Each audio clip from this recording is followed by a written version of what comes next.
Hola, muy buenas noches. Vamos a dar inicio a nuestra sesión del día de hoy. Vamos a trabajar nuestra cuarta sesión que corresponde a la actividad de aprendizaje número 4, precisamente, que tiene que ver con comprender la importancia de las acciones e instituciones encargadas de la protección de los derechos del trabajo, los pueblos y la naturaleza en el contexto específico, territorial y a nivel nacional. Para ello vamos a trabajar principalmente alrededor del tema eh, del Estado Social de Derecho y de los derechos de tercera generación o, como también son conocidos, derechos de solidaridad y derechos de los pueblos. En ese sentido, voy a hacer esa diferenciación entre lo que es un Estado de Derecho y un Estado Social de Derecho a partir de las diferencias que existen entre la Constitución Política de Colombia de 1886 y la Constitución de 1991, la actual, que corresponde a un Estado social de derecho. Ambas corresponden a dos momentos diferentes de la vida colombiana, la del 86 a un Estado de derecho y la del 91 a un Estado social de derecho. Y sus diferencias pues, nos van a permitir comprender precisamente esa diferenciación que existe entre uno y otro concepto. Al final socializaríamos pues las evidencias y abriríamos un espacio de dudas, preguntas, inquietudes y la intención del día de hoy es nuestra última sesión de la competencia, es poder tener un espacio en el cual pues hacer una retroalimentación, un ejercicio de balance o de evaluación acerca de todos los elementos vistos en la competencia, tanto desde el orden de la didáctica, los elementos del orden pedagógico, la manera en la que se han abordado las distintas temáticas de la competencia, es decir, un ejercicio de retroalimentación con el cual pues pueda evidenciar qué cosas se están haciendo bien, qué cosas se deben mejorar en función de poder en las próximas fichas pues realizar las acciones de mejora correspondientes. Eso es lo que vamos a abordar el día de hoy. Vamos a partir por este tema del Estado de Derecho y el Estado Social de Derecho. Para ello, pues vamos a compartir inicialmente un video que tiene de Noticias Caracol que nos menciona en una de sus secciones de hace algunos años estaban compartiendo precisamente los elementos que contenía la Constitución Política de Colombia y en este fragmento bastante corto pues nos explican esa diferenciación que existe. Me confirman por favor con una reacción cuando estén viendo y escuchando bien el video, por favor. Hola. Un Estado de Derecho es aquel en el que lo más importante es que sus funcionarios, los que forman parte del gobierno, velen porque se cumpla y se respete la Constitución y la ley. En este tipo de Estado es importante que todos los ciudadanos cumplan la ley, pero es más importante que sus funcionarios, los que ocupan cargos públicos, cumplan con esa ley porque son los que deben dar ejemplo y deben tener una conducta recta e intachable. Un Estado social de derecho, además de respetar la legalidad, respeta y protege los derechos de los ciudadanos. Nuestra Constitución dice que así es el Estado colombiano, un Estado social de derecho, es decir, aquel en donde todos los ciudadanos respetan las leyes, pero principalmente las respetan los miembros del gobierno, que son los que trabajan para los ciudadanos, y además respetan, protegen y garantizan que se cumplan sus derechos, por lo menos en la teoría. ¿Y para qué nos sirve vivir en un Estado social de derecho? Pues para exigir que esos derechos que todos tenemos y que están consagrados en la Constitución se cumplan, para que se nos respete la vida, la libertad, la dignidad, para que tengamos trabajo, salud y educación, para que podamos gozar de nuestros espacios públicos y un medio ambiente. Y así se lo exijamos a nuestros gobernantes. ¿Y cómo? A través de las mismas herramientas que para este fin nos dio la misma Constitución. La acción de tutela, el derecho de petición, el habeas corpus, las acciones populares son las más importantes. De algunas de ellas ya hemos hablado y usted las encuentra en nuestra página de internet www.caracoltv.com. Las demás seguirán siendo tema de nuestras próximas secciones. Lo más importante es que usted sepa que tiene derechos, que estas acciones existen y que con ellas usted puede exigir que estos derechos le sean respetados. Porque usted tiene derecho a estar bien informado. En Noticias Caracol le contamos a qué tiene derecho y quién debe darle la información que necesita. Hasta pronto. Bueno, el video pues, nos plantea esa definición de manera muy concreta, es aquel en el que los funcionarios del Estado se encargan no solamente de velar por el cumplimiento de las normas y de cumplir las normas, sino que además también se tienen que esforzar en la promoción, garantía y protección de los derechos que tienen los ciudadanos de ese Estado social de derecho.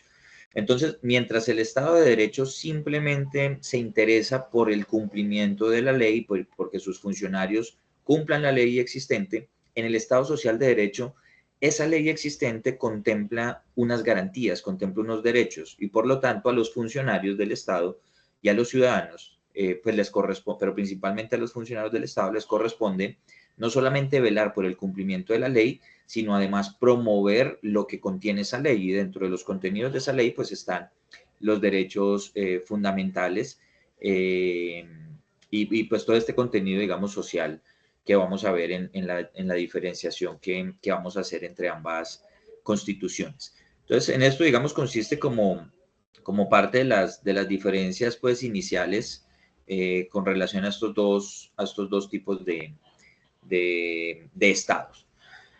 Bien, entonces partimos por generar esa diferenciación que existe entre las dos constituciones. Pues lo primero que hay que decir es que la constitución del Estado de Derecho data de 1886 y tardó 105 años en que fuese reformada, en el que fuera cambiada o reformulada esta constitución.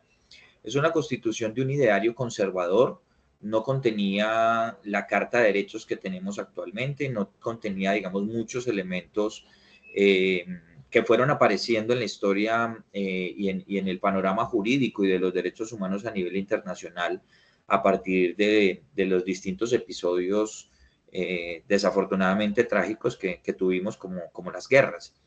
Es decir, pasaron 2 guerras mundiales y la Constitución seguía vigente en nuestro país. Cada una de esas guerras mundiales dio origen a una generación de derechos humanos a nivel internacional, pero esos derechos humanos no estaban incorporados en la Constitución de 1886. Incluso el voto de las mujeres solamente se empieza a hacer realidad a partir de 1957. Durante todo ese tiempo, desde 1886 hasta 1957, las mujeres no tenían derecho a votar. Y como ese, muchos otros derechos, como los vamos a ver pues ahora más adelante. Entonces, esa constitución del Estado de Derecho, la de 1886, pues es una constitución limitada, es una constitución conservadora, es una constitución que no contiene, digamos, esa carta de derechos como sí la va a contener la Constitución de 1991. Entonces, el primer aspecto, la primera diferencia o gran diferencia, voy a ubicar estos 7 pilares, no quiere decir que no hayan más diferencias, claro que sí, pero pues estas podemos referenciarlas como unas de las más importantes en materia de esa diferenciación que vamos a hacer entre una y otra constitución para entender lo que ubica un Estado social de derecho y lo que teníamos con el Estado de derecho anterior.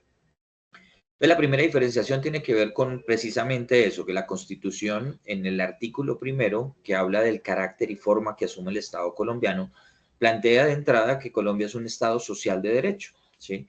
Y como Estado social de derecho, pues se encarga por velar por el bienestar, por ubicar, digamos, una amplia carta de derechos, unos derechos fundamentales, por construir o tener crear una corte constitucional que se encarga pues de hacer la distinta revisión para que las distintas leyes que surtan a partir de ese momento pues estén acorde a los planteamientos, principios que contiene la nueva constitución política de 1991. Entonces el primer aspecto es que en la forma y el carácter del Estado, que es el primer artículo de la Constitución, ya se define como un Estado social de derecho.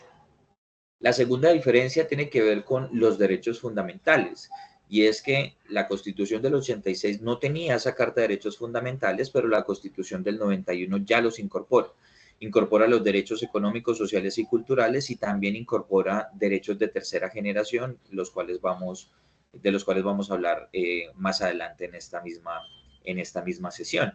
Entonces, como les decía, pasan distintos momentos de acontecimientos históricos de la humanidad que dan origen a la Carta Universal de los Derechos Ciudadanos, de los Derechos del Hombre, entre otras declaraciones y tratados internacionales que incorporan temas de derechos humanos en el panorama jurídico internacional, y nuestra Constitución no lo tenía, la anterior, la del 86, la de 1886.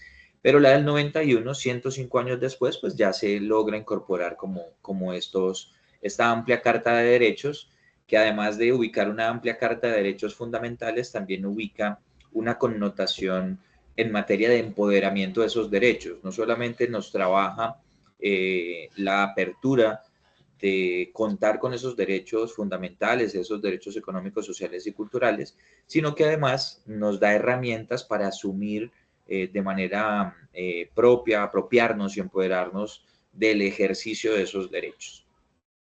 En tercer lugar, la tercera diferencia tiene que ver con la limitación de los estados de excepción.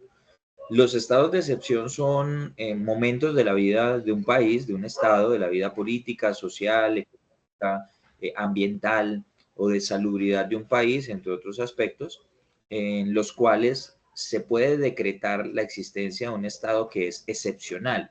Y ese estado excepcional lo que hace es darle poderes especiales, facultades especiales al Poder Ejecutivo, al gobierno, para que pueda emitir decretos con fuerza de ley. En la práctica se omite la existencia del Congreso de la República y el gobierno puede tomar decisiones con fuerza de ley sin necesidad de que pase por el Congreso de la República o que se aprueben como leyes en el Congreso de la República. Esto tiene que ver con momentos especiales, que son específicos y que son excepcionales, por eso se llaman estados de excepción. ¿Qué tipos de momentos pueden ser? Por ejemplo, cuando el país se encuentra en guerra. Si el país se encuentra en una declaratoria de guerra con otro país, se puede declarar un estado de excepción, el estado de guerra, pues para poder atender y tomar las definiciones concretas con relación a ese tema, digamos, de la guerra con otro país. La pandemia fue un momento en el que se declaró un estado de emergencia sanitaria, un estado de excepción por las consecuencias, digamos, que traía la pandemia.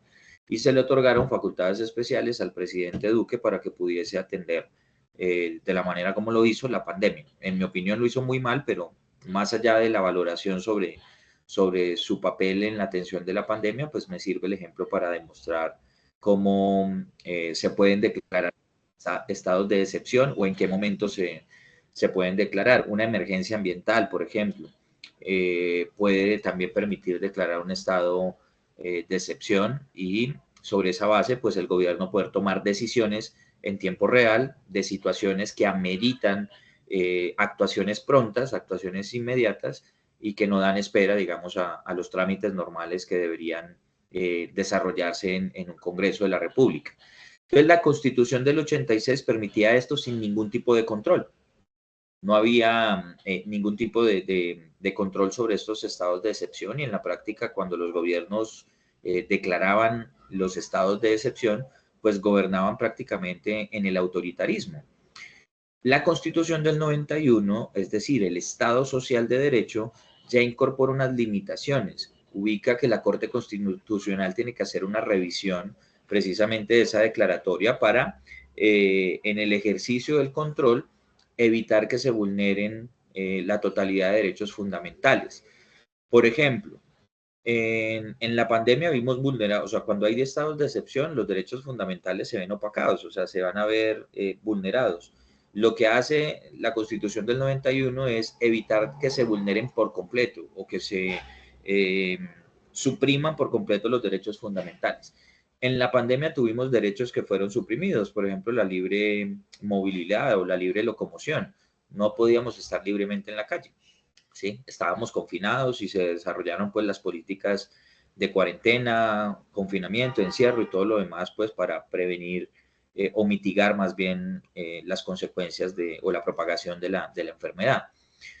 Así como ese derecho, pues muchos otros se pueden ver afectados ante la declaratoria de un estado de excepción. Entonces lo que se hace con la Constitución del 91 es que ese Estado Social de Derecho brinda unas garantías para que los derechos fundamentales no sean atropellados del todo, ¿sí? Y en segundo lugar, pues también hay una revisión de control del Congreso posterior para revisar los decretos con fuerza de ley que saca el gobierno en medio de esos estados para revisar que efectivamente cumpla con los elementos constitucionales que da lugar en estos casos. En cuarto lugar, tenemos la diferencia y es que el Estado Social de Derecho nos plantea que el Estado colombiano es un Estado laico, que debe ser independiente de las religiones y que debe ser respetuoso de la libertad de conciencia, de las creencias, de la libertad religiosa de los distintos ciudadanos. El Estado anterior, el Estado de Derecho, el de la Constitución de 1886, era un Estado católico y el poder político estaba estrechamente ligado con la Iglesia Católica. Incluso el SENA anteriormente, el equipo de bienestar al aprendiz estaba conformado por una psicóloga o un psicólogo y un cura, un capellán. O sea, había un padre, un cura de la Iglesia Católica que hacía parte del equipo de bienestar y en todos los centros de formación existía. Pero pues la Constitución del 91, ya el Estado Social de Derecho, pues plantea que el Estado colombiano debe ser un Estado laico. Eso quiere decir que debe respetar la libertad de cultos, la libertad religiosa, la libertad de conciencia de todos los ciudadanos y no debe estar relacionado con X o Y religión de manera directa. Simplemente tiene que respetar esa libertad de creencia, de cultos, de religiones y de conciencia y pues la religión no tiene que inmiscuirse pues con los asuntos del Estado, con los temas pues como tal de la política. En quinto lugar tenemos como gran diferencia la descentralización y la autonomía territorial. Anteriormente no existía la elección popular de alcaldes. Por ejemplo, en Colombia solo hasta los 80s, hasta la década de los 80s es que se empezó a definir la elección popular de alcaldes. Anteriormente eran nombrados desde el poder central. El presupuesto de la nación, ¿cierto? Y el tema administrativo, político y fiscal estaban plenamente centralizados en el gobierno nacional. Lo que hace la Constitución del 91 es permitir un mejor ejercicio de descentralización y autonomía territorial para que los entes territoriales, las alcaldías, las gobernaciones, puedan tener mayor margen de maniobra en materia administrativa, en materia fiscal y en materia política para poder materializar ese ejercicio de descentralización. Por eso ahora también existe elección popular de alcaldes y gobernadores, está todo este tema de las transferencias, las alcaldías y las gobernaciones pueden crear impuestos, o sea, tienen ya cierto grado, digamos, de autonomía en ese ejercicio, en ese criterio de descentralización, con la intención, pues, de que los territorios puedan también, pues, tomar decisiones con base en sus propias realidades. Esta diferencia, además, la Constitución del 91 nos permite también crear regiones o provincias. Hasta el momento, eso hace parte de la descentralización político-administrativa. Hasta el momento no se ha creado ninguna provincia o ninguna región. Hay como un proyecto de trabajar en la región centro, que es Bogotá y un área metropolitana, pero eso todavía no ha cuajado, pues, pero hace parte, digamos, de lo que la Constitución del 91, el Estado Social de Derecho, nos brinda como garantías para ese ejercicio de descentralización y autonomía. Tenemos en otra dirección el reconocimiento de la diversidad étnica y cultural del Estado colombiano. Allí pues se plantea reconocer pues la existencia de los territorios indígenas, de los territorios ancestrales, la conservación de la lengua, la conservación de las tradiciones, de la cultura, etcétera, etcétera, de la diversidad, digamos, que tenemos tanto desde el punto de vista étnico como desde el punto de vista cultural. Con la Constitución del 86 no existía ese reconocimiento.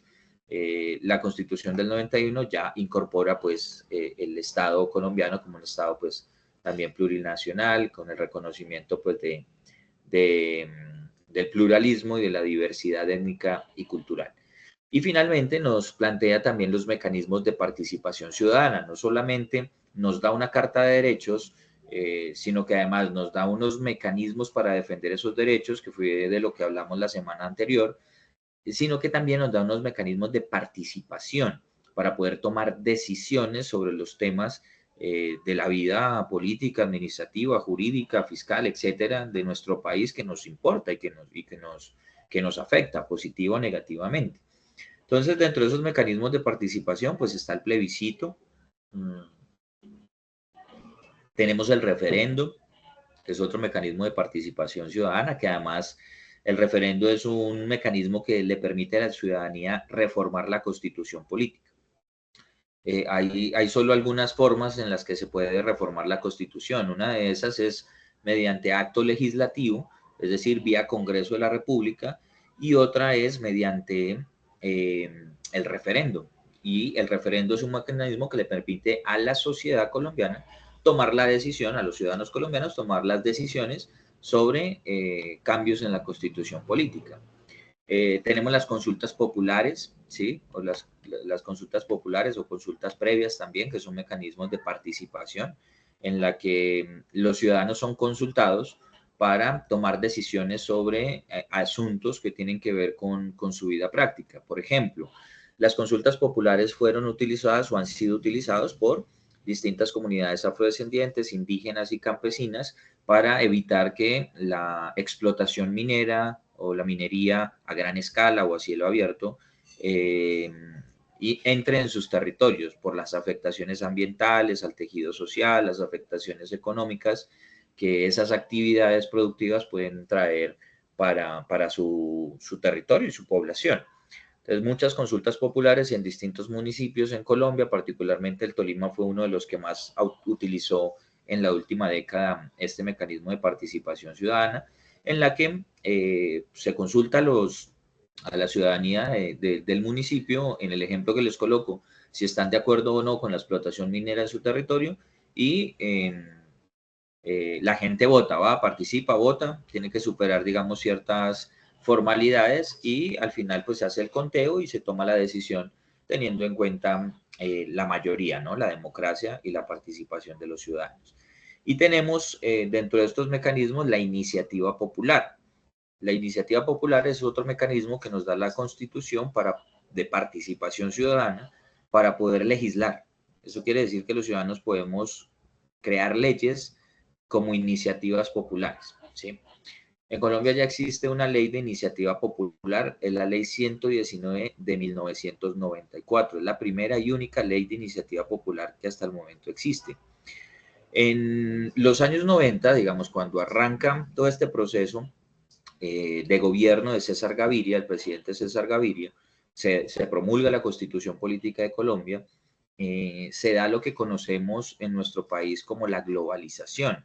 Y la globalización trae consigo la implementación de una serie de políticas fiscales, económicas, laborales, de flexibilización para adecuar, digamos, la economía colombiana a ese libre mercado, ¿sí? a esa política neoliberal, como también se conoce, la introducción del neoliberalismo en nuestro país.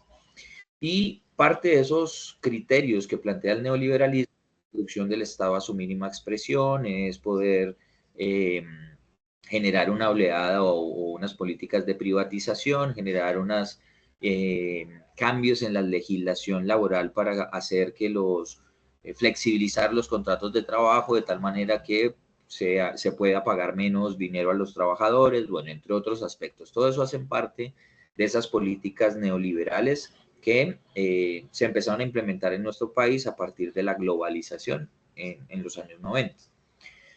En el año 91, más de 40 entidades del Estado, 41 entidades, si mal no recuerdo, fueron privatizadas de un plumazo por distintos decretos presidenciales del señor César Gaviria en ese entonces. Eran decretos que privatizaban esas entidades del Estado. Adivinen cuál fue la única entidad del Estado que se salvó de todo ese proceso de privatización que se dio en el 91. ¿Cuál creen ustedes? ¿O tienen conocimiento? ¿Saben cuál fue?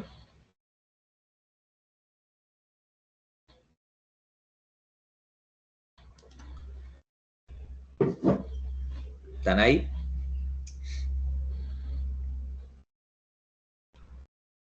Tírenme un nombre, el que sea. ¿Cuál institución del Estado colombiano creen que se salvó en ese momento?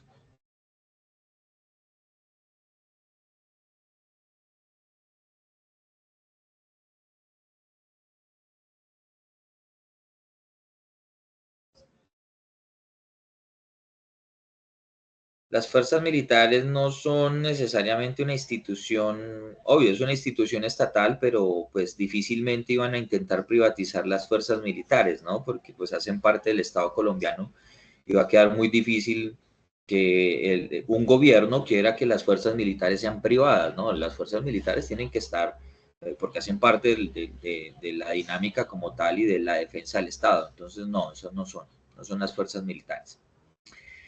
¿Qué institución, qué entidad del Estado creen ustedes que se salvó?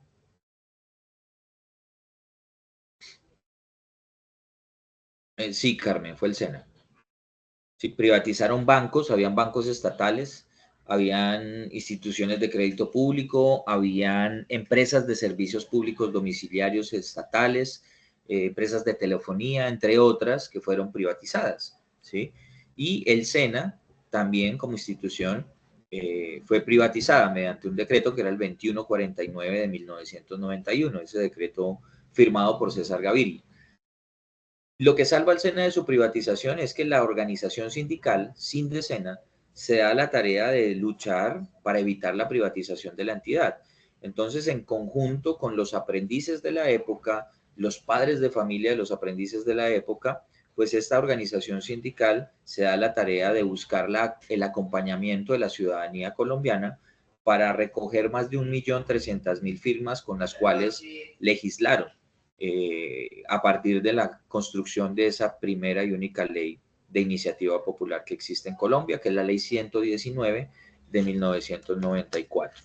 La ley que reestructuró al SENA, lo salvó de su privatización, mantuvo su carácter público, estatal y gratuito, y nos ha permitido a ustedes y a mí estudiar en la institución más querida por los colombianos y, por supuesto, pues estar en estos momentos desarrollando este tipo de sesiones, hablando, digamos, de estos temas tan importantes. Entonces quería dejar ese mecanismo de participación ciudadana de últimas para poderles contar la anécdota del SENA de manera pues particular y específica, en la que la iniciativa popular, es decir, otra conquista de la clase trabajadora, permitió salvar al SENA. O sea, el SENA no solamente fue una idea de los trabajadores, como les conté en la primera sesión, no solamente fue financiada por los trabajadores cuando se dieron ese porcentaje del subsidio familiar para crear el SENA, sino que además ha sido sostenida, financiada y salvada por la clase trabajadora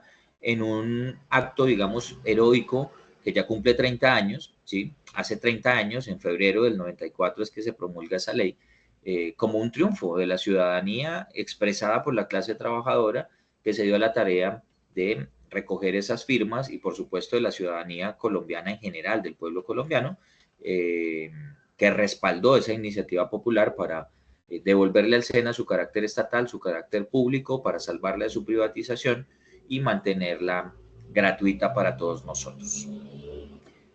Bien, aunque muchos de estos pilares pues no se han desarrollado suficientemente, la Constitución del 91 sí significa un cambio de paradigma. Por un lado, nos ubica unos elementos de modernización del Estado, ¿cierto? De actualización del Estado, de nuestras instituciones, pero además nos da ese empoderamiento para el ejercicio de nuestros derechos con estos mecanismos de participación, con los mecanismos de protección de derechos, con la Carta de Derechos Fundamentales y demás elementos pues que nos brinda este Estado social de derecho. Dicho esto, yo les insisto mucho en que la intención también de estos ejercicios de la formación integral del SENA, de la que hace parte esta competencia de ejercer los derechos fundamentales en el trabajo, es fomentar también el pensamiento crítico, el espíritu crítico, no tragar entero, ¿cierto? No comer cuento, pues, y consultar las fuentes y tener, digamos, cuestionar las cosas, no pensar que todo está bien, sino mirar qué se puede mejorar, cómo podemos cuestionar X o Y cosas. La Constitución del 91 pues no es la excepción. Pues si bien es cierto, todo lo que he mencionado hasta el momento son maravillas, son cosas importantes, buenas que tiene la Constitución política, pues también hay cosas que podemos criticar. Pudo ser mejor. ¿Cuál es el elemento, digamos, a mi manera de ver, más complejo de aspecto negativo que tiene la Constitución del 91? Precisamente lo que les mencionaba hace un momento. porque hay una paradoja, digamos. La Constitución del 91 nos brinda todas estas herramientas del Estado Social de Derecho, pero a su vez le abre la puerta a la globalización y a las políticas neoliberales que les mencioné. Entonces, abrir la puerta a esas políticas, quienes finalmente pues, fueron los más afectados del paseo, fue la clase trabajadora, que fueron quienes sufrimos o fuimos quienes sufrimos esta flexibilización laboral, esta desregulación de los contratos de trabajo. Con la privatización de estas entidades del Estado, pues muchas personas se quedaron sin trabajo, se borraron del mapa las organizaciones sindicales que hacían parte de esas empresas, muchos se acogieron a retiros voluntarios, es decir, hubo un caos, una situación compleja en materia de derechos laborales que sumado a la Ley 50 de 1990, o sea, ya se venía preparando todo el terreno. Recuerden que de esa en la segunda sesión, la Ley 50 de 1990, que fue una reforma laboral de la que fue ponente cuando era senador Uribe, y esa reforma laboral generó unos cambios en los derechos que traían los trabajadores hasta ese momento. Y esos cambios pues se siguieron desarrollando hasta el año 2002, pues les mencionaba, con la ley 789, pues se siguieron profundizando esas políticas de flexibilización laboral, de desregulación del contrato de trabajo, de fomentar la precarización, la tercerización y la deslaboralización en el mundo del trabajo. Entonces, eso lo permitió también la Constitución del 91, razón por la cual pues vale la pena hacer también una valoración y un ejercicio crítico al respecto. Bueno, antes de continuar con el tema de los derechos de tercera generación, que es en lo que continuaremos, les voy a compartir un video de Carl Sagan, que es era un científico, un físico que nos construyó una serie que se llama Cosmos, por si a alguien le interesa, pues como estos temas del universo, el origen del universo, y todas estas cosas en sus noches de insomnio la pueden ver. La encuentran pues en YouTube. Esta es la versión clásica. Discovery Channel sacó una versión como más actual, pero pues le recomiendo esta, la de Carl Sagan. Entonces, esta es una parte de esa serie que se llama Cosmos, un fragmento, en la que nos van a realizar un planteamiento sobre el cambio de mentalidad. Entonces, acá les comparto el video. Por favor, me confirman con una reacción cuando estén escuchando y viendo bien el video.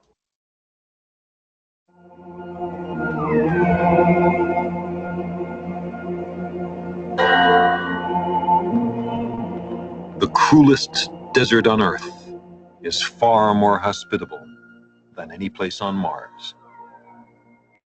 The bright sandy surface and dusty atmosphere of Mars reflect enough sunlight back to space to cool the planet, freezing out all its water, locking it in a perpetual ice age. Human activities brighten our landscape and our atmosphere. Might this ultimately make an ice age here? At the same time, we are releasing vast quantities of carbon dioxide, increasing the greenhouse effect. The Earth need not resemble Venus very closely for it to become barren and lifeless. It may not take much to destabilize the Earth's climate, to convert this heaven, our only home in the cosmos, into a kind of hell.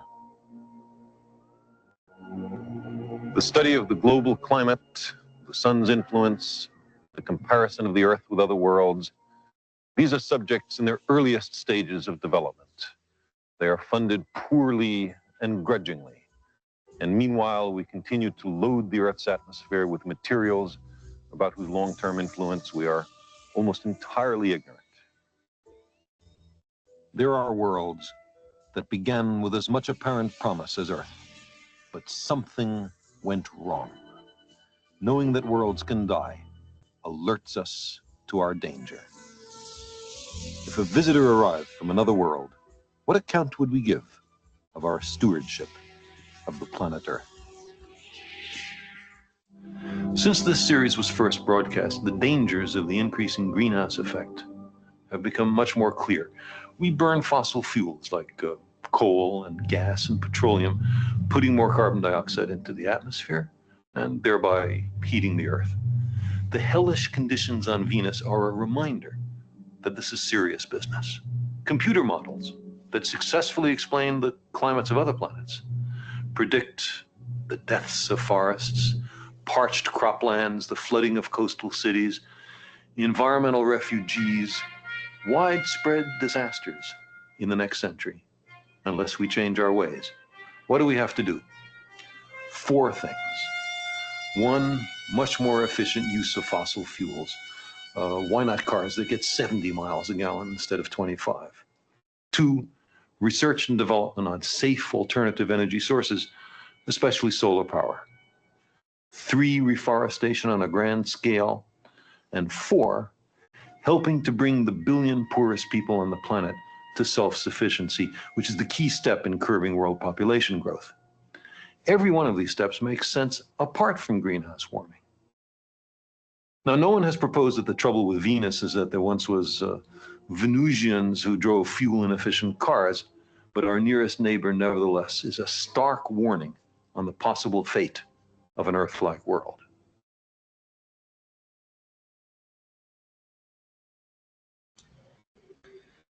Bueno, Carl Sagan nos hace una advertencia pues compleja, ¿no? Hace más de 40 años se está hablando de estas situaciones, del cambio climático, de la necesidad de generar cambios en el comportamiento, digamos, que tenemos como seres humanos para poder garantizar la existencia de la vida en nuestro planeta.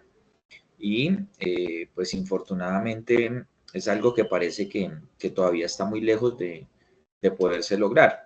¿Sí? Entonces ese cambio de mentalidad lo que nos invita es poder a transformar esa realidad en la que nos encontramos en la actualidad desde el punto de vista social, económico, político, cultural y ambiental.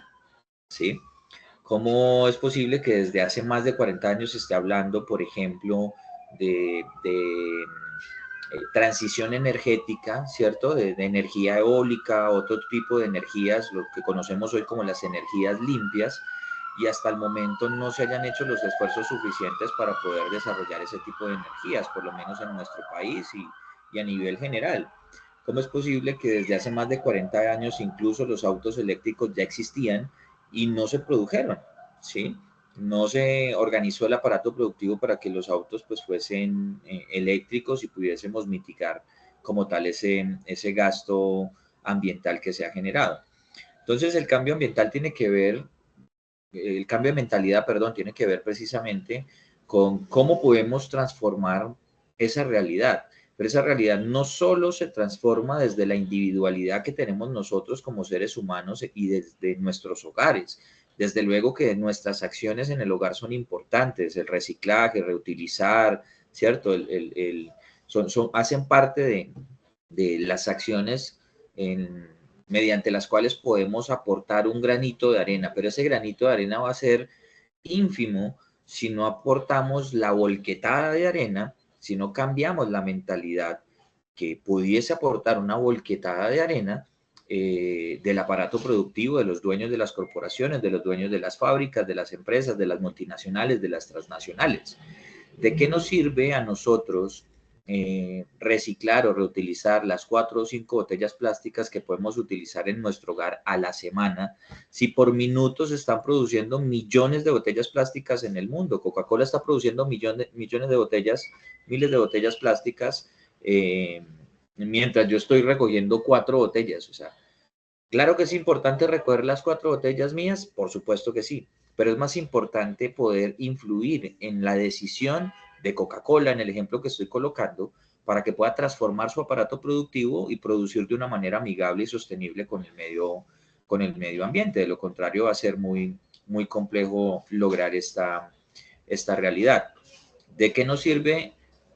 ¿Alguno de ustedes es de la ciudad de Bogotá? Probablemente. ¿De qué le sirve a los ciudadanos de Bogotá realizar pues ese esfuerzo de racionamiento de agua por las dificultades, digamos, que ha habido durante este año de los niveles de los embalses y del abastecimiento pues del agua en la ciudad?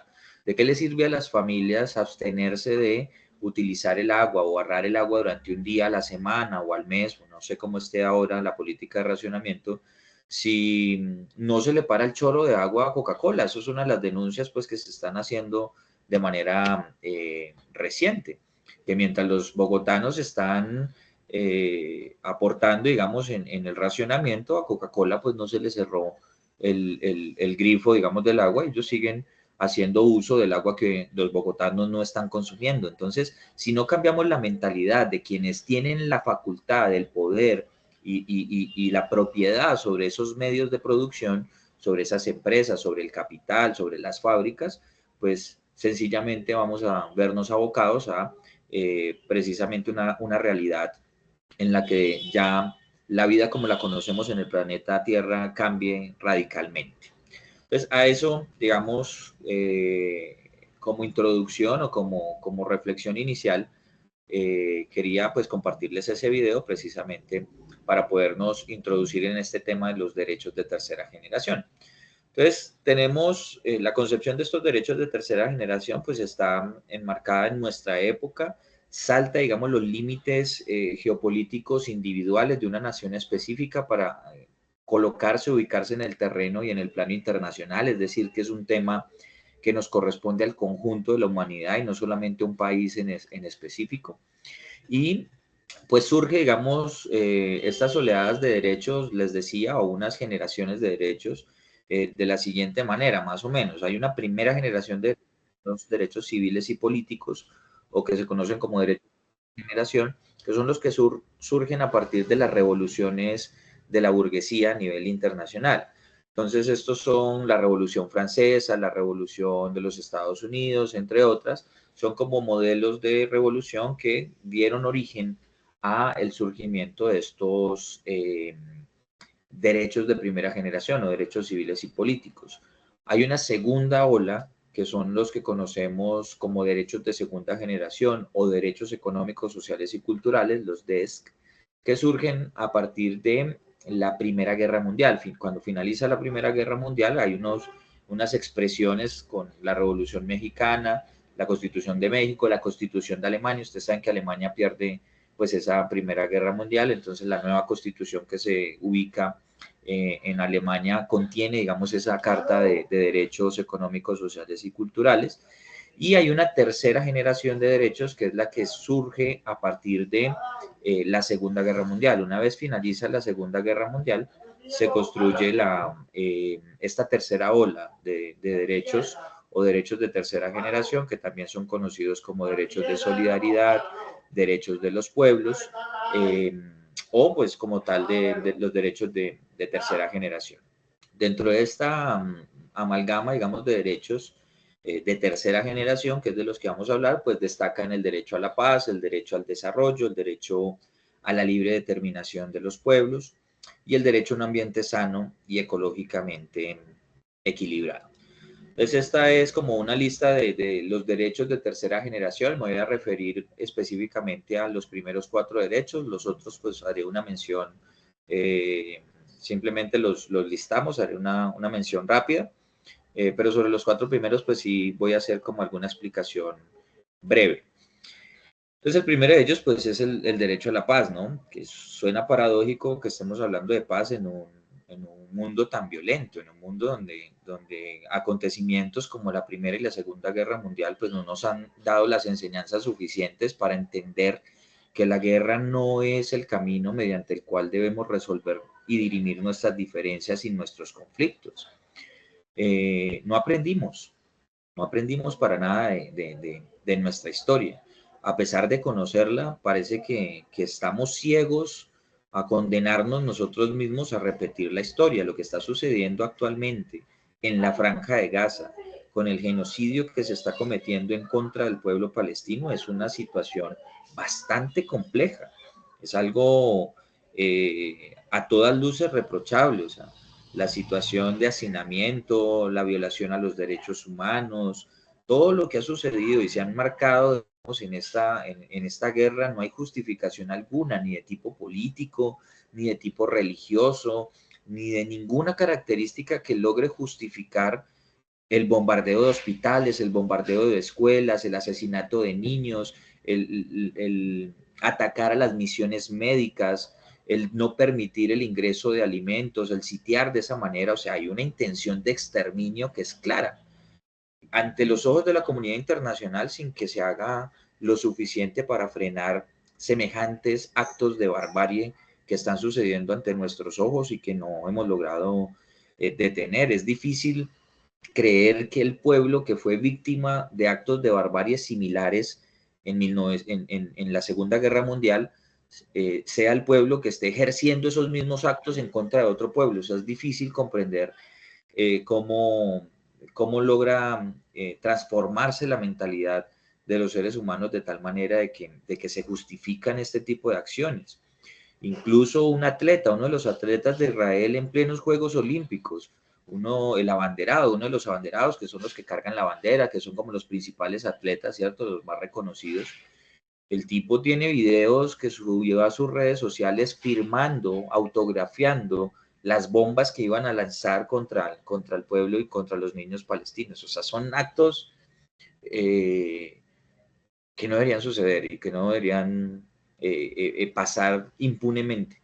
Si eso que está sucediendo ahora en la Franja de Gaza se permite que continúe, contra cualquier pueblo y país del mundo puede volver a suceder actos similares, porque sencillamente lo que aprendimos, el derecho internacional y la Organización de Naciones Unidas, pues no sirven entonces para poder resolver ese tipo de conflictos y evitar que las confrontaciones o las diferencias, los conflictos lleguen a guerras y con ella la devastación, digamos, que genera la guerra y las dificultades con los demás derechos. Entonces, el derecho a la paz, igual, para no ir tan lejos, pues también nos asiste a nosotros como pueblo colombiano. Ninguno de nosotros ha vivido un solo día de nuestras vidas en paz.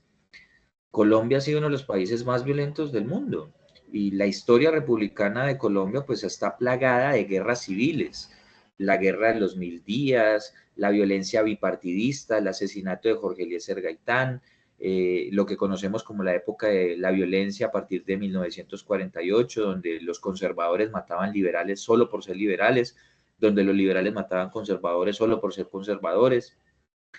Posterior a eso surgen las guerrillas en nuestro país en 1964, continúa otra época de la violencia y todo esto pues da cuenta de las dificultades que esto también trae para el desarrollo y el progreso de cualquier pueblo y de cualquier nación.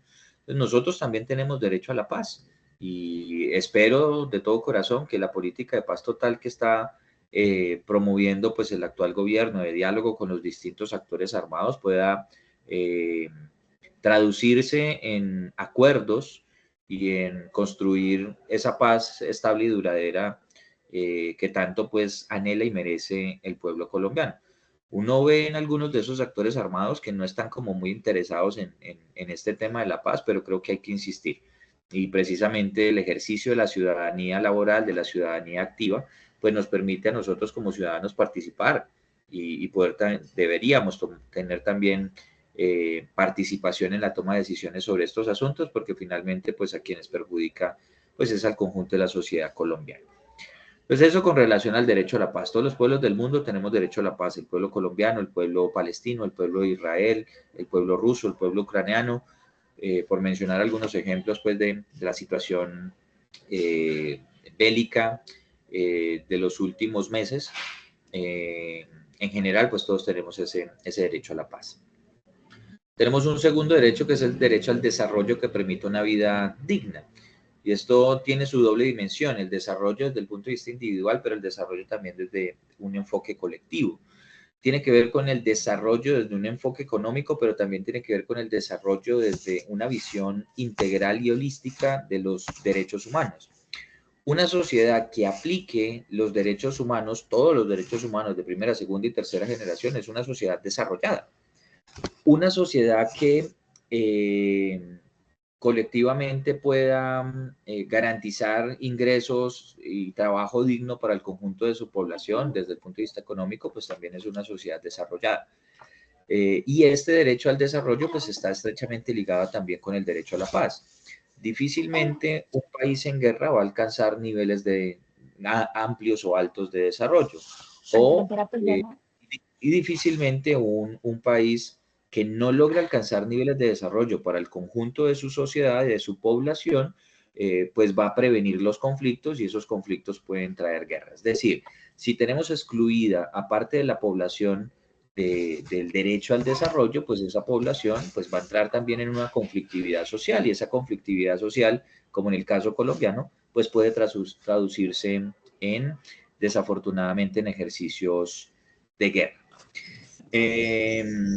Entonces, este derecho al desarrollo, infortunadamente, no llega de manera igual a todos los ciudadanos, o a todas las capas y sectores de la población colombiana. Hay algunos sectores que se encuentran excluidos de este derecho al desarrollo, y les voy a compartir un video precisamente para poderles mostrar con un ejemplo de la vida real colombiana eh, cómo este derecho al desarrollo infortunadamente no aplica para el conjunto de la población. El video se creó en el año 2016. Es un video que se enmarca en los acuerdos alcanzados entre el Estado colombiano y la entonces guerrilla de las FARC sobre el punto 1. El punto 1 tiene que ver con el desarrollo rural integral. El video se llama El Chicharrón de la Tierra. Hay algunos datos pues que desde luego pues están desactualizados, pero hay muchos de los elementos del video pues que están plenamente vigentes y que me permiten demostrarles pues el argumento que les estoy planteando. Entonces me confirman con una reacción, por favor, cuando estén viendo y escuchando el video.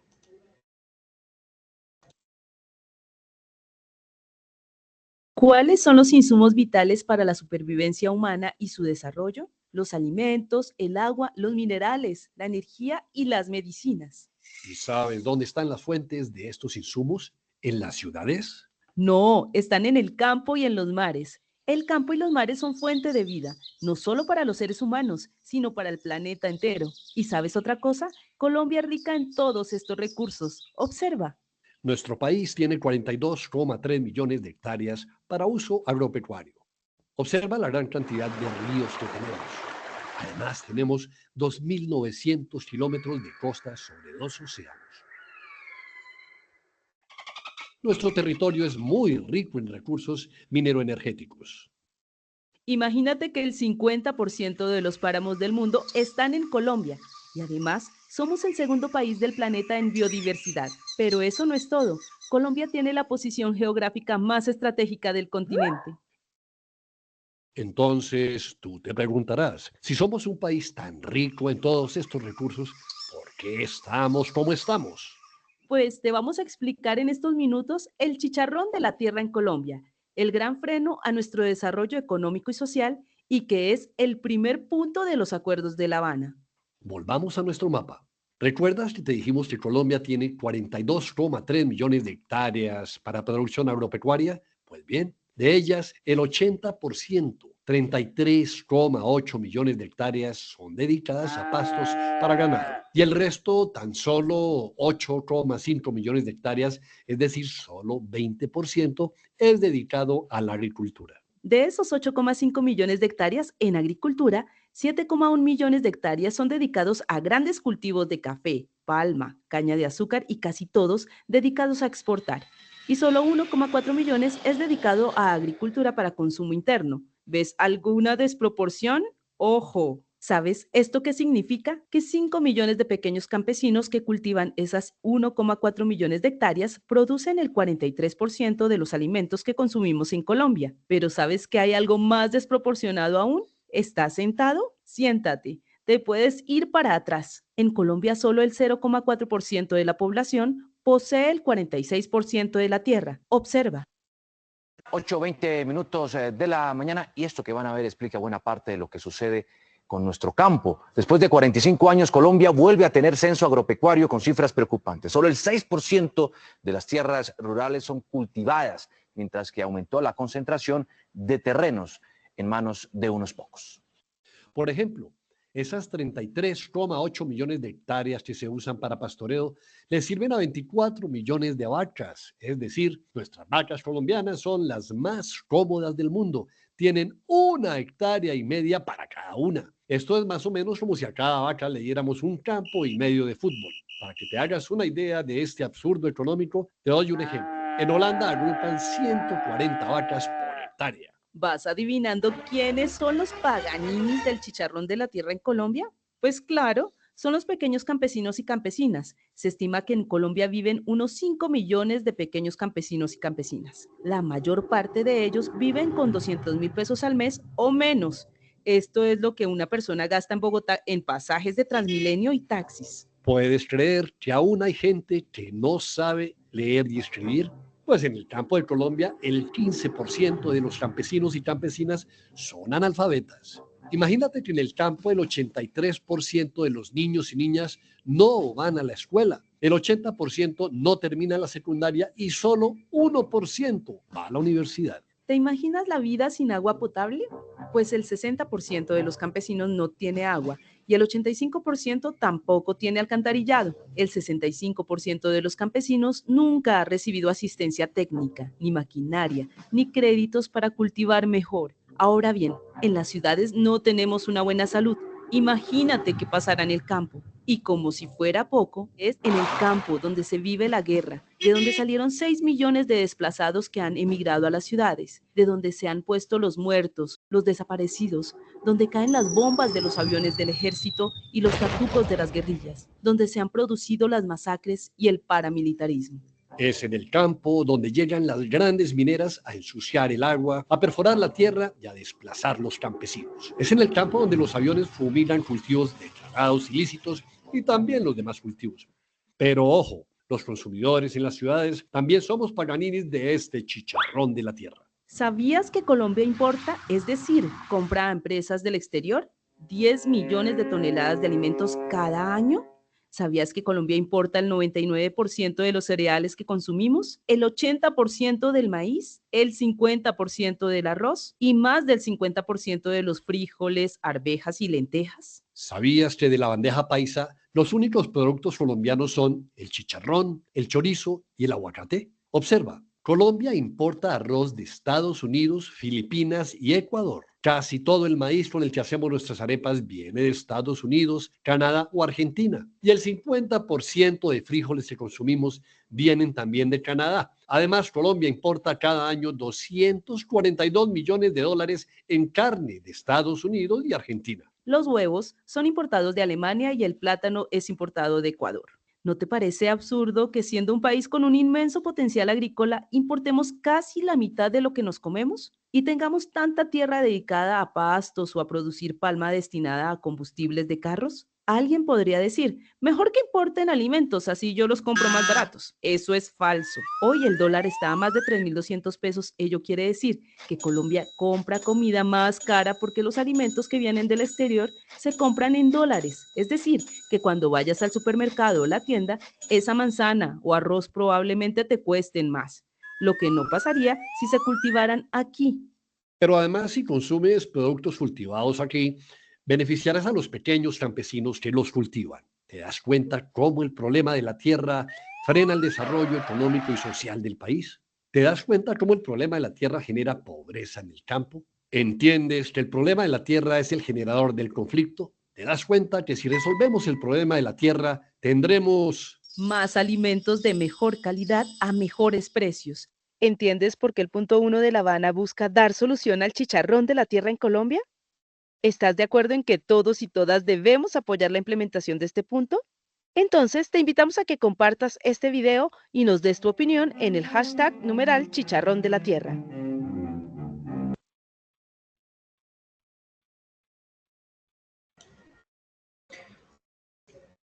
Bueno, pues el video, como les decía, pues es del 2016, pero creo que es muy vigente, ¿no? Gran parte de los planteamientos que se hacen. Y esto nos permite, pues, mostrar que no todos los sectores tienen acceso a este derecho al desarrollo, desafortunadamente. Y, pues, esa dificultad, o podemos ejemplificar esa relación que existe entre el derecho al desarrollo con el derecho a la paz. En Colombia se da de esa manera, ¿no? La dificultad, digamos, que nos transmite el video de la situación de las zonas rurales, del campo, del sector agrario, de los campesinos, pues es la evidencia de esta dificultad, digamos, que se presenta con relación a la paz. No hay desarrollo y en los territorios, pues se vive de manera más cruda la guerra. Bien, tenemos un tercer derecho que es el derecho a la autodeterminación.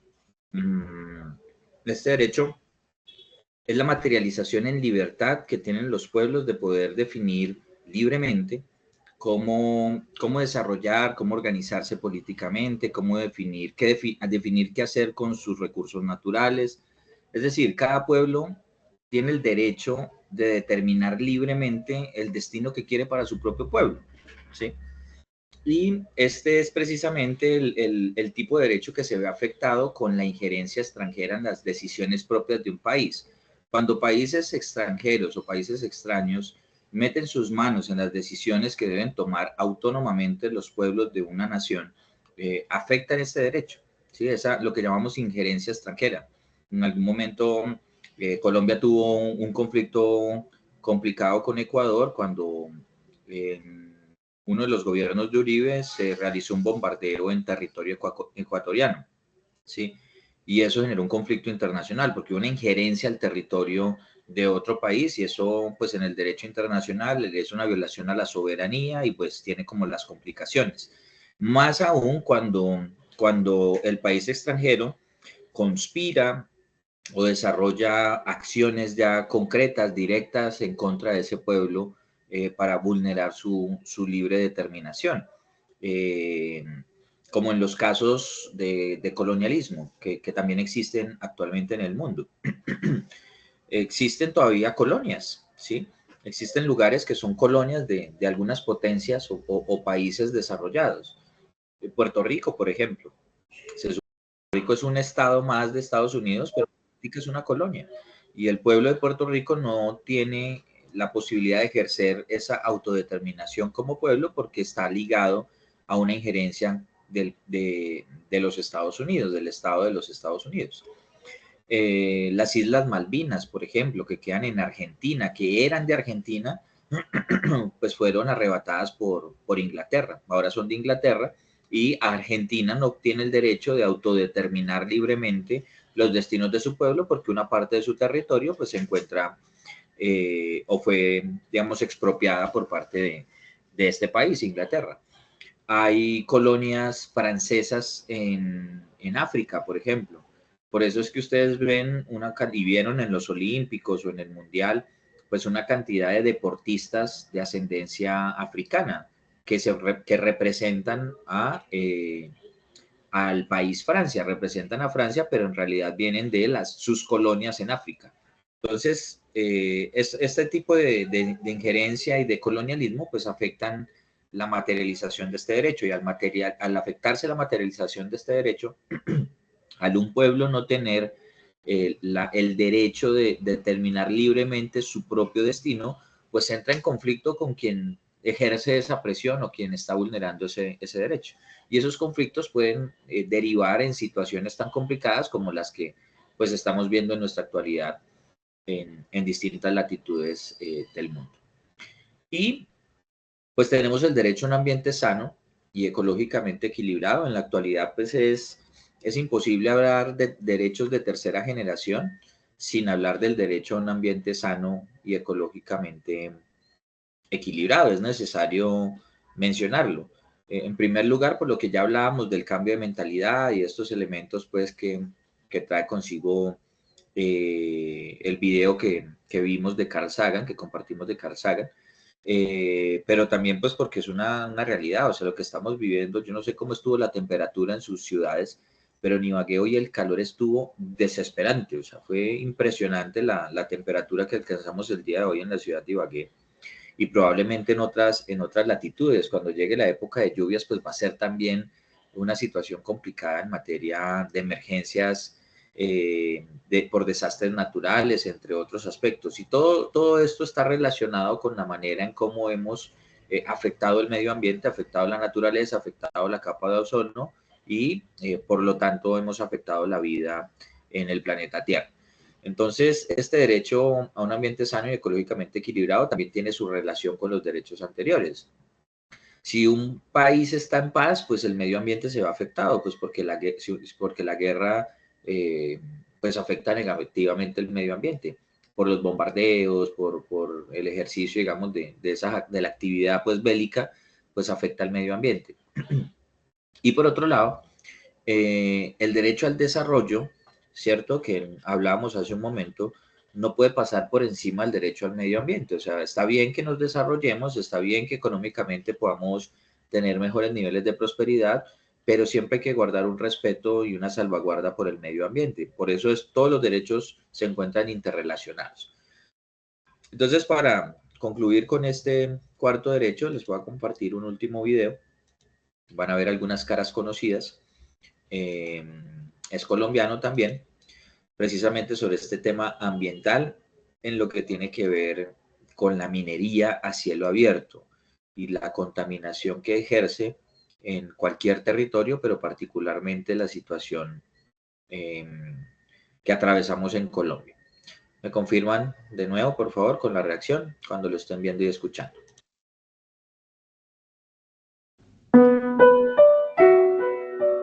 Colombia hoy tiene la mayor diversidad biológica del mundo. Y es uno de los países más privilegiados en recursos hídricos y mineros.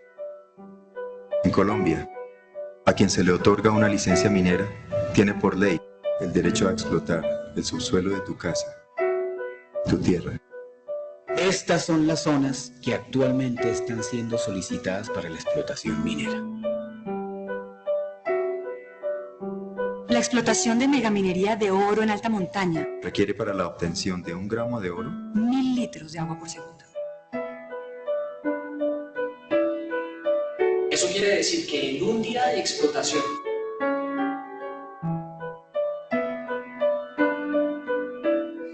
¿Tú aceptarías sacrificar tanta agua? La minería puede contaminar con tóxicos fuentes de agua que abastecen acueductos y riegos agrícolas. La minería de oro utiliza elementos tóxicos de altísimo peligro para la vida, como mercurio, cianuro y además libera arsénico. el mercurio produce envenenamiento y causa malformaciones genéticas irreversibles en nuestros niños. El mayor registro de contaminación por mercurio en aire y ríos en zonas de explotación minera de oro se encuentra en Antioquia. ¿Será que la minería nos va a mejorar la calidad de vida de los colombianos si destruimos páramos y selvas?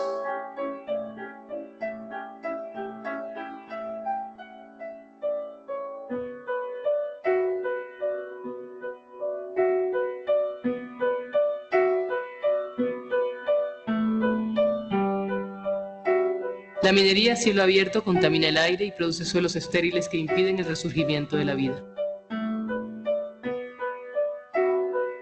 En sectores de gran minería, los aljibes, única fuente de agua para la agricultura y el consumo de cientos de miles de colombianos, se secan.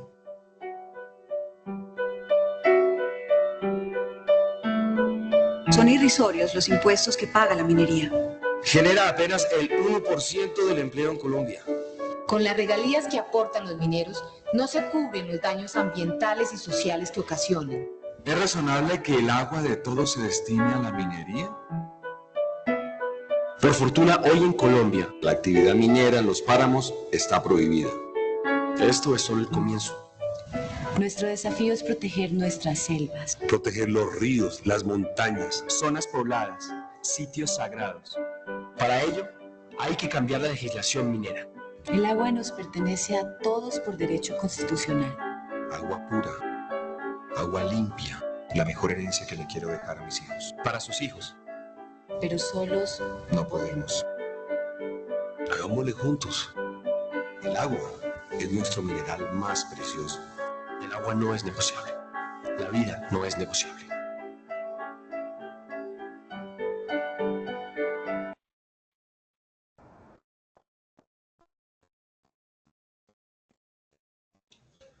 Bueno, pues este video pues nos relata, digamos, una condición bien complicada, ¿no? Yo no recuerdo bien de qué ciudades son ustedes, pero si sus ciudades están como entre los 100.000 y los 600.000 habitantes, pues con un día de esta actividad económica se satisface una ciudad hasta de 600.000 habitantes, ¿sí? Que me parece que es un dato bastante importante de anotar. O sea, una multinacional o transnacional minera en un ejercicio de minería a cielo abierto utiliza la misma cantidad de agua que sirve para abastecer a 600,000 personas en un mismo día.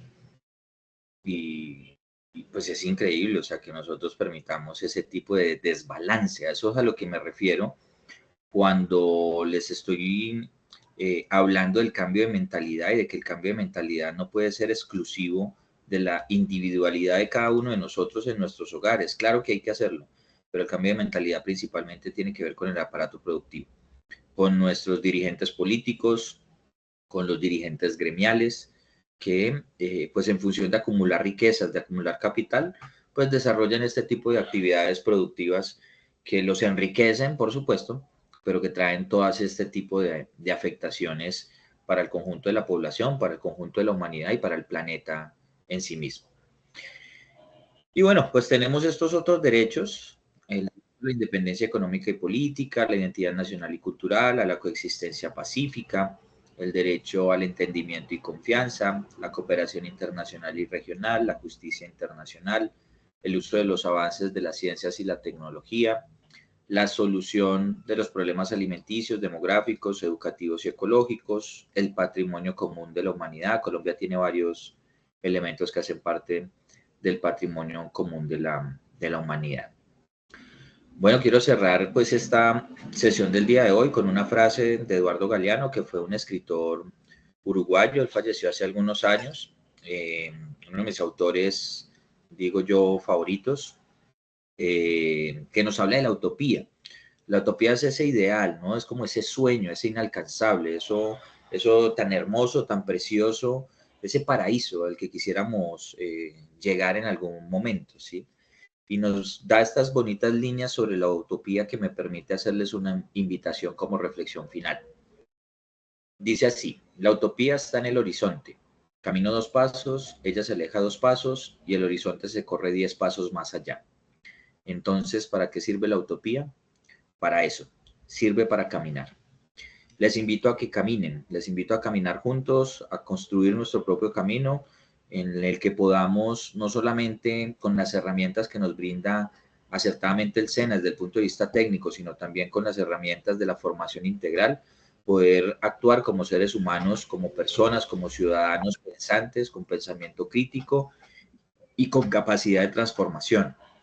Creo que a lo largo de la competencia hemos podido interpretar la existencia de derechos, el reconocimiento de conceptos, el entendimiento sobre distintos mecanismos de protección de derechos, sobre instituciones que nos ayudan a velar por esos derechos, mecanismos internacionales hacia los que podemos acudir, identificar cuándo un derecho está siendo vulnerado, cuáles son mis derechos laborales, cuáles hacen parte de los derechos colectivos.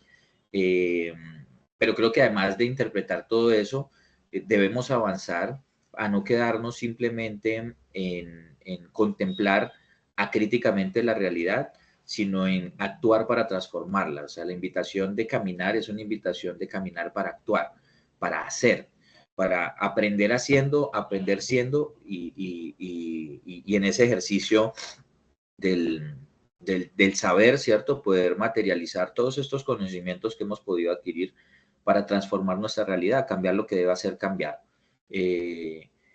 Reafirmar lo que esté bien, pero desde luego, desde ese ejercicio crítico, del pensamiento crítico, poder hacer de nuestra realidad algo diferente, hacer de nuestro mundo un mundo mejor y hacer de nuestra Colombia un país en paz, con justicia social, con democracia, con derechos laborales, porque pues un mundo laboral y un mundo en general mejor no solamente es posible, sino que es necesario.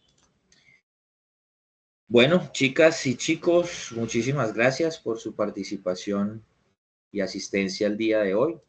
Si hay alguna duda, inquietud o aporte, lo pueden hacer mientras voy buscando la guía de aprendizaje para socializar las evidencias de esta semana.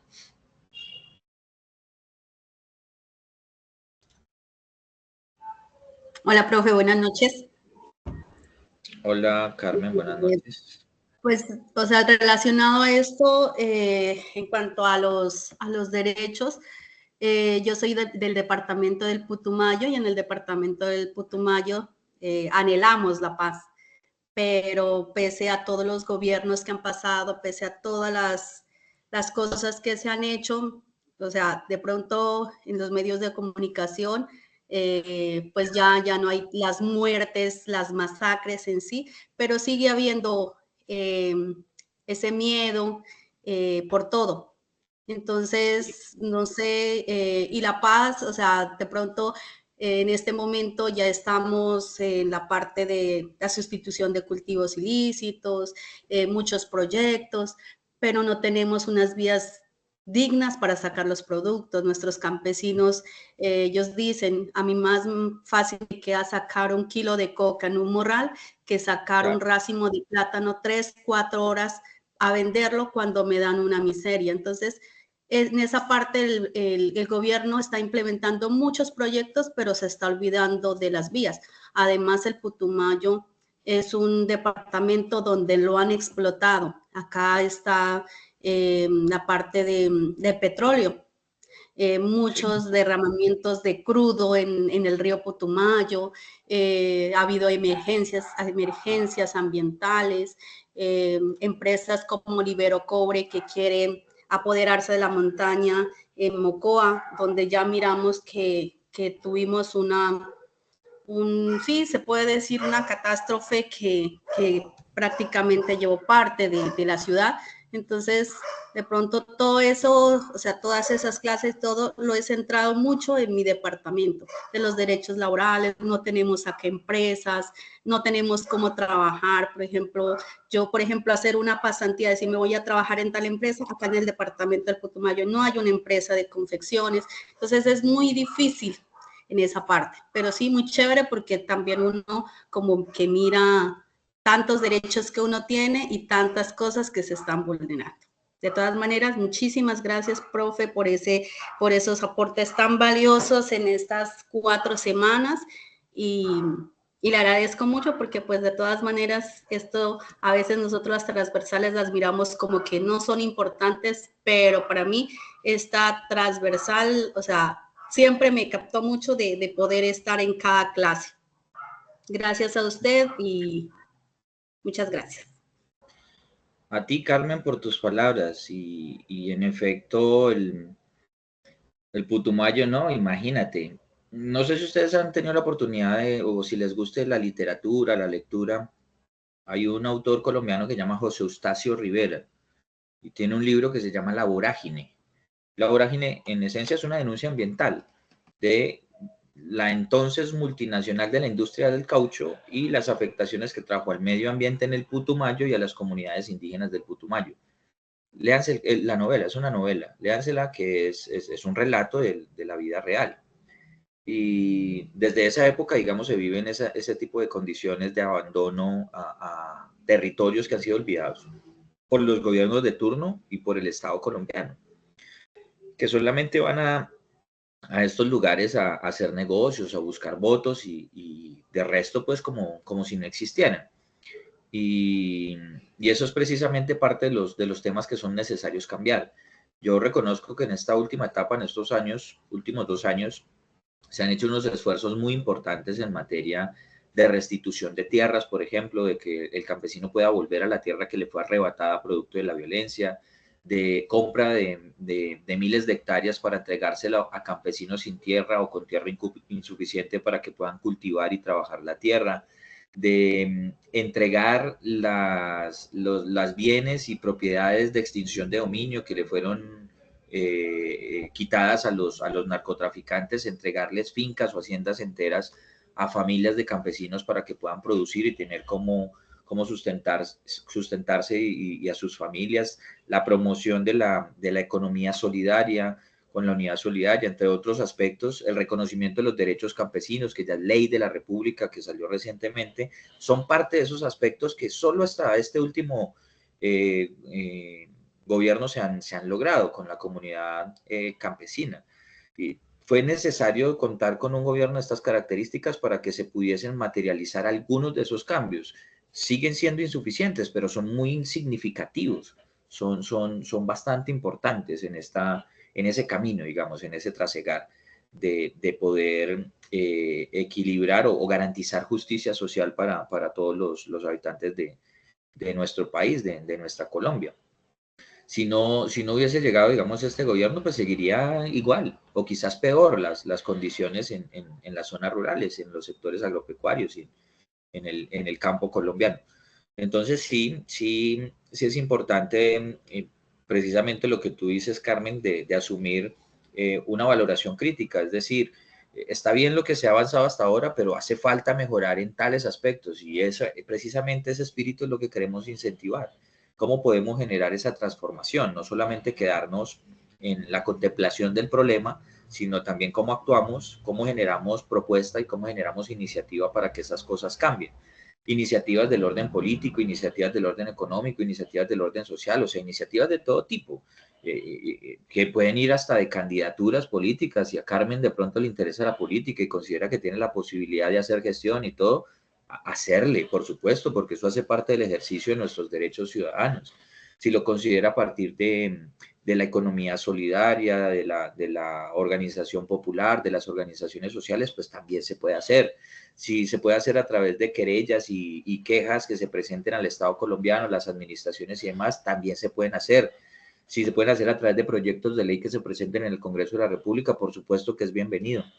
O todas juntas, porque finalmente todos son mecanismos que nos permiten cambiar nuestra realidad, y esa es la invitación pues que en realidad pues quiero dejarles, ¿no? En este ejercicio. Me alegran mucho tus palabras, valoro mucho que te haya gustado la competencia y bueno, pues es esperar que ojalá la vida nos pueda cruzar con todos ustedes y poder compartir pues otros aspectos de nuestras vidas. Ojalá ya ustedes como profesionales, como con sus unidades de negocio, con sus proyectos de emprendimiento o vinculados laboralmente, como también puedan estar.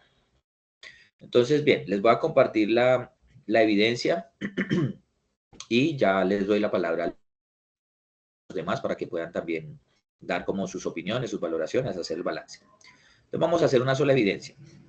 Este resultado tiene dos evidencias. Tiene un foro, que es el Foro Estado Social de Derecho, y tiene una presentación.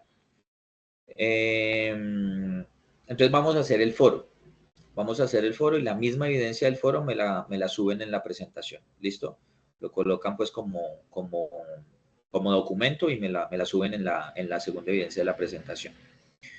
Entonces, ¿en qué consiste? Es el foro sobre el Estado Social de Derecho. En este foro van a contestar estas preguntas y van a colocarme un caso. Sí o sí tienen que estar ambas cosas. Pueden tener mal las preguntas, la respuesta a las preguntas, pero no pueden tener mal el caso, porque este caso es el único que se relaciona con la otra evidencia, ¿vale? Entonces, ¿qué van a hacer? Contestar estas preguntas. ¿Cuál es el concepto de Estado? ¿Qué significa Estado social? ¿Cuáles son las características de un Estado social de derecho? ¿Considera que en Colombia se cumplen las condiciones para ser un Estado social de derecho? Explique su respuesta. Esas son las preguntas. Y me van a colocar un caso. Puede ser un caso hipotético o puede ser, ojalá, un caso de la vida real, ¿sí? Cualquiera de los dos me sirve, no importa. Pero en ese caso, ustedes van a relatar una situación de vulneración de derechos del trabajo y al tiempo vulneración de derechos de los pueblos, es decir, estos que acabamos de ver, o de la naturaleza, unos que van a consultar para poder trabajar esta evidencia que están ahí en el material de estudio. Porque la naturaleza, les anticipo, tiene derechos. Entonces, en el caso van a describir una situación en la que se vulneren derechos del trabajo y al tiempo se estén vulnerando derechos o de la naturaleza o de los pueblos. Bien, esa es la descripción del caso. Van a decir qué instituciones estarían encargadas de velar por la protección de esos derechos que están siendo vulnerados, ¿sí? Entonces van a decir, no, es el Ministerio X, es la Corporación Autónoma Regional, es la institución X o Y, o sea, ustedes van a colocar cuáles son las instituciones que se encargarían de velar por la protección de esos derechos que están siendo vulnerados en el caso que ustedes van a presentar, hipotético o de la vida real.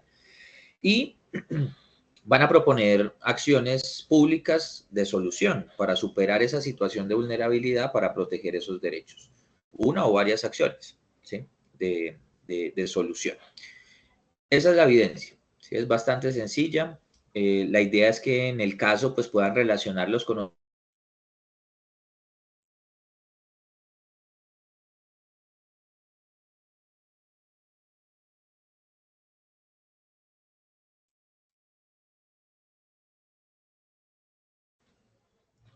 y con la propuesta, volví, y con la propuesta de acciones para superar esa situación, pues también ustedes pueden hacer uso de los conocimientos ya adquiridos, de las herramientas de protección de derechos con las que contamos, tanto a nivel nacional como a nivel internacional.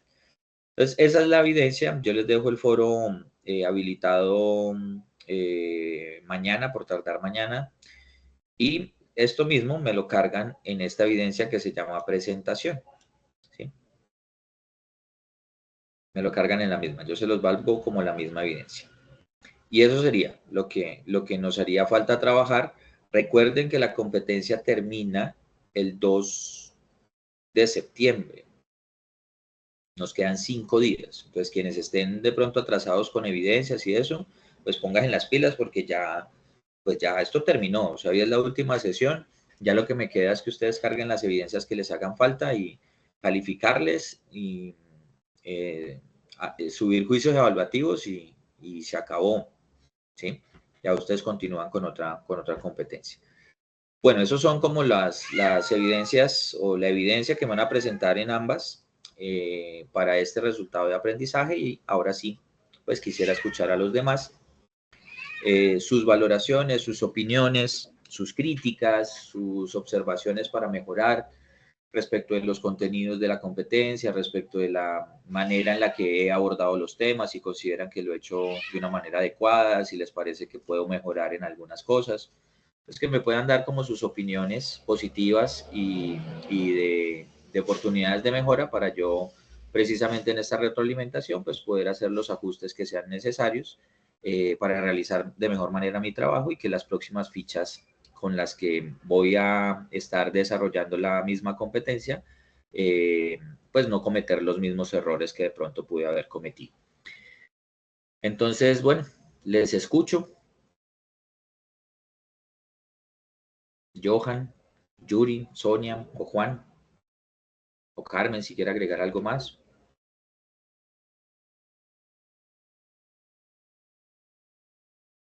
Buenas noches, profe. Pues dale, Johan. Mi primer caso, o sea, no pude asistir a las anteriores, pero pues me voy a adelantar con las clases y las sesiones en líneas que están cargadas en la plataforma. Y en cuanto a la dinámica, pues me pareció muy interesante todo el tema, un poco también decepcionante como situación, digamos, en cuanto a temas de como temas ambientales, también políticos, como que es un poco decepcionante, pero sí es muy interesante la forma en que nos plantea como las herramientas o mecanismos que se pueden utilizar como para poder hacer algo y no ser como solamente expectante, sino más partícipe de la situación del país y demás. Entonces, nada, yo esta semana estaré adelantando las demás evidencias pues para quedar al día y cargar todo. Entonces, no, en general muy interesante como todo el tema, profe, no tendría nada que decir por cambiar. Dale, Johan, muchas gracias. ¿Alguien más? Yuri, Sonia o Juan.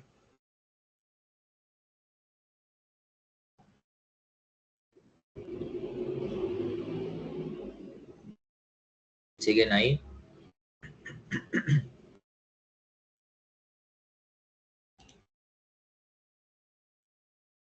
Yuri.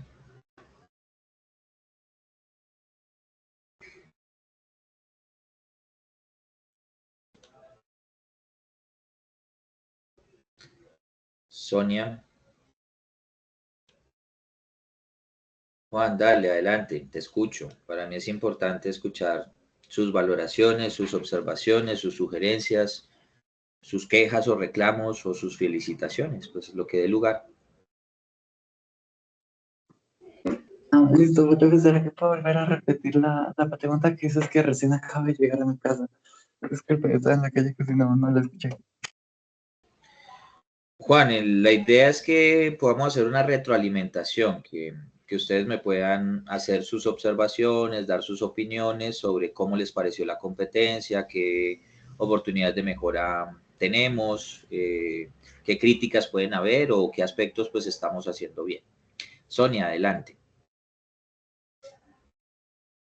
Buenas noches, profe. Buenas noches. No, pues en lo personal, súper interesante todas las clases. La parte de mostrar cámara es fundamental, a mí me parece genial que pues hay clases en las que el profe habla y de pronto ni lo conoce. Entonces esa parte también me gustó. Parte de las clases en cuanto a, bueno, la parte de lo de hoy estuvo muy, muy interesante. Y el caso de la clase pasada nos dejó súper impresionadas, la verdad. Es muy chévere toda la lectura, queríamos seguir leyendo, o sea, como que decíamos, o sea, esto está pasando, esto pasa, decíamos cosas que pueden y que sí, son como reales, entonces, muchas gracias y me gustó mucho también el aporte de nuestra compañera Carmen, porque pues uno piensa que, bueno, estamos en diferentes, que dice ella totalmente de acuerdo, entonces, muchísimas gracias, profe, por todo, personal, muy chéveres todas las clases, los aportes, todo el trabajo en los derechos. Estuvo muy bien, gracias. A ti, Sonia, por tus palabras, por tus observaciones. Muchísimas gracias. Juan, dale, mientras Yuri termina de escribir.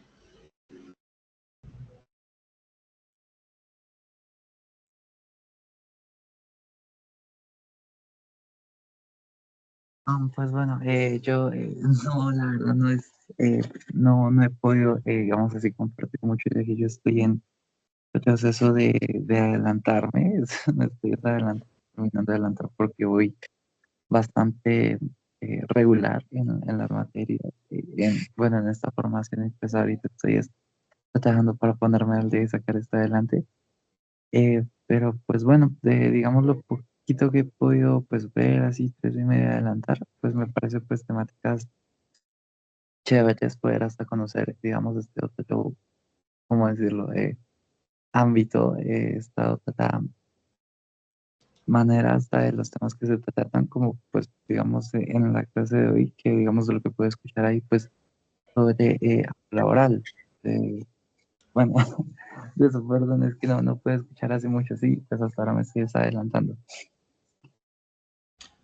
Listo, Juan, dale, ponte las pilas porque pues ya la competencia terminó. Ya, como les dije queda de aquí al próximo lunes o martes como el tiempo para cargar las evidencias y todo lo demás. O sea, la educación virtual o la formación virtual pues tiene la facilidad de que ustedes pueden revisar las sesiones en línea, ¿cierto? Las grabaciones, pero pues hay que hacerlo, ¿no? Hay que adelantarse, no hay que dejarse coger el tiempo, porque todo el tiempo pues vamos a estar entrando con nuevos instructores, nuevas personas que van a asumir también su rol en el proceso de formación.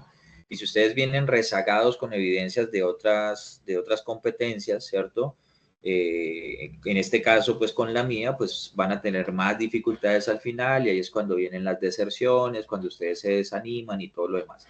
Entonces, pues pilas, o sea que igual ustedes autónomamente definieron estudiar de esta manera y pues tienen que hacer los esfuerzos necesarios para hacerlo y están estudiando una tecnología y como tecnólogos pues también tienen que mostrar unas cualidades, unas competencias, unas habilidades y unas destrezas tanto en lo técnico como en su presentación, en su puntualidad. Entonces, todos estos aspectos que los hacen ser tecnólogos SENA. Entonces, pues como recomendación para ti, pero en general para todos, pues como tener mucha responsabilidad con estos temas, ¿no? De estas fichas, hay una de las fichas en las que nunca entró nadie y pues ya van para proceso de evaluación, para comité, porque pues nunca nadie ingresó, nunca nadie entregó una sola evidencia de una de las fichas de ustedes, que son 4. Entonces, pues uno dice, bueno, hay algo está sucediendo, ¿no? Y pues hay que tomar como los diferentes correctivos para evitar que eso siga pasando y que se puedan poner al día, hacer los planes de mejoramiento y pues si no se cumplen con los planes, pues hacer los llamados de atención y pues los procedimientos ya administrativos disciplinarios a que dé lugar. Yuri nos plantea, los temas han sido muy enriquecedores, han estado muy bien desmenuzados, me han parecido muy interesantes, me ha gustado mucho la forma en la que los ha explicado, he aprendido muchas cosas que no sabía, muchísimas gracias. Gracias a ti, Yuri, y demás. Espero que de verdad pues, la competencia les haya parecido muy buena, muy provechosa, que en realidad todas estas herramientas puedan ser aplicadas por ustedes en sus vidas, no solamente pues en su ejercicio profesional, sino en sus vidas en general. O sea, aprender a cuestionar las cosas cuando consideramos que no están bien, pero sobre todo actuar para cambiar las cosas cuando no están bien, cuando tienen que cambiar. No permitir que ninguna injusticia en ninguna parte del mundo pase desapercibida y poder brindar toda nuestra capacidad, nuestro conocimiento técnico y nuestra vida como seres humanos y como personas a la consagración de mejores sociedades, de mejores mundos, de mejores ejercicios en el mundo laboral para poder vivir verdaderamente en paz y en felicidad, que hace parte de los objetivos que deberían mover la humanidad, y no simplemente el dinero, la riqueza y la acumulación de capital, sino poder satisfacer necesidades de la gente y garantizarle condiciones de dignidad a todos los seres humanos que habitan nuestro bello y hermoso planeta. Bueno, eso era todo entonces. Les agradezco mucho su participación, no solamente el día de hoy, sino a lo largo pues, de estas semanas de trabajo. Les reitero, pónganse al día con las evidencias. Si alguien de pronto tiene alguna dificultad o algo, pues saben que me pueden escribir, me pueden llamar. Estoy pues en total disposición para poder colaborarles en lo que pueda. A partir del 2, pues recuerden, yo tengo otras fichas, entonces en adelante pues yo estaré calificando otras evidencias de otras fichas, ¿cierto? De otros programas. Entonces pues ya no les voy a poder correr como les podría haber corrido en estas semanas en las que sí estaba asignado a ustedes. Entonces pues aprovechen estos días que quedan, este fin de semana y pues traten como de ponerse al día en todo, por favor. Bueno, no siento mal, les deseo... Profe, qué pena. Las evidencias cuando eran grupos debíamos subirlas pues cada uno individual, ¿no? El foro pensábamos que era igual, que lo subió mi compañera Yulisa, pero solo le aparece a ella la nota, pero ahí ella colocó el nombre de las dos. Pero más sin embargo hoy lo subí porque a mí no me aparecían la nota de los foros. Yo lo subí. Todas las evidencias, yo por eso les dije al inicio, ustedes pueden trabajar en grupo, pero las evidencias las presentan individualmente, porque si no, no queda evidencia. Yo no puedo calificarte un foro como que participaste si no participaste, a pesar de que Luisa lo haya subido. Queda la participación de Luisa, pero no queda la evidencia tuya. Entonces, por eso, cada una, así sea la misma, me sube por aparte, de manera individual, tanto las evidencias como los foros, como los aportes al foro. Ah, ok, profe. Listo. Muchas gracias. Vale. Bueno, Sonia, ¿quieres decir algo más?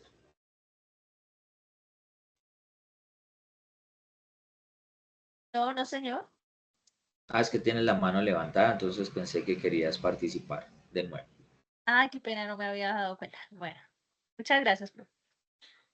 Bueno, ahora sí, no siendo más, les deseo una feliz noche y que les vaya muy bien en sus vidas. Cualquier cosa, me escriben, me llaman, gritan, que acá estamos para ayudarnos. Que estén muy bien. Hasta luego. Chao.